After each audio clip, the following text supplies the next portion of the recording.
মুখ্যমন্ত্রী মমতা বন্দ্যোপাধ্যায় অনুপ্রেরণায় এবং মোথাবাড়ি বিধায়ক তথা রাজ্যের মন্ত্রী সাবিনা ইয়াসমিনের প্রচেষ্টায় একাধিক কবরস্থানের সীমানা প্রাচীর নির্মাণ কাজে শিলান্যাস হয়ে গেল মঙ্গলবার। এদিন মোথাবাড়ি বিধানসভা রথবাড়ি এবং বাঙ্গিটোলা গ্রাম পঞ্চায়েত এলাকার মোট 7টি কবরস্থানের সীমানা প্রাচীরের শিলান্যাস হয়। ফিতে কেটে আনুষ্ঠানিক শিলান্যাস করেন মন্ত্রী সাবিনা ইয়াসমিন। তিনি জানান, সংখ্যালঘু দপ্তর থেকে মোট 2 কোটি টাকা বরাদ্দে 7টি কবরস্থানের সীমানা প্রাচীর তৈরি করা হচ্ছে, ফলে এলাকার সাধারণ মানুষ ভীষণ খুশি।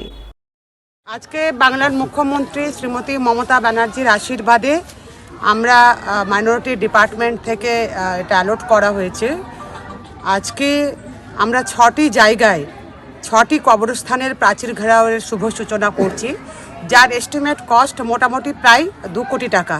আমার খুব ভালো লাগছে, কারণ 2018 পরে মাইনরিটি সংখ্যালঘু দপ্তর থেকে সেন্ট্রাল গভর্নমেন্ট 1 টাকাও দিচ্ছে না সংখ্যালঘু দপ্তর থেকে। সেই জায়গায় দাঁড়িয়ে কবরস্থান ঘেরাও কর্মসূচি বা যে প্রকল্প সেটা স্থগিত হয়ে গেছিল। তো আজকে কবরস্থান যদি ঘেরাও আমরা করতে পারি এবং বাংলার মুখ্যমন্ত্রীর আশীর্বাদে আমরা করতে পারছি, তাহলে যাদেরকে কবরস্থ করা হয় অন্ততপক্ষে বাড়ির মানুষ শান্তিতে থাকতে পারে, যে না ওখানে গরু ছাগল ভেড়া বা আর কিছু শেয়াল এগুলো কোনো কিছু ওখানে ঢুকতে পারবে না। এর জন্য আমি দিদিকে ধন্যবাদ জানাচ্ছি। মালদার হবিবপুর ব্লকে 2024-25 অর্থবর্ষে গ্রাম সভা হয়ে গেল মঙ্গলবার। এদিন এই গ্রাম সভা অনুষ্ঠিত হয় হবিবপুর গ্রাম পঞ্চায়েতের কালীতলা মাঠে। উপস্থিত ছিলেন হবিবপুর গ্রাম পঞ্চায়েতের প্রধান শ্রীনাথ হেমব্রম, উপপ্রধান বেবি বর্মন সহ অন্যান্য পঞ্চায়েত সদস্যরা।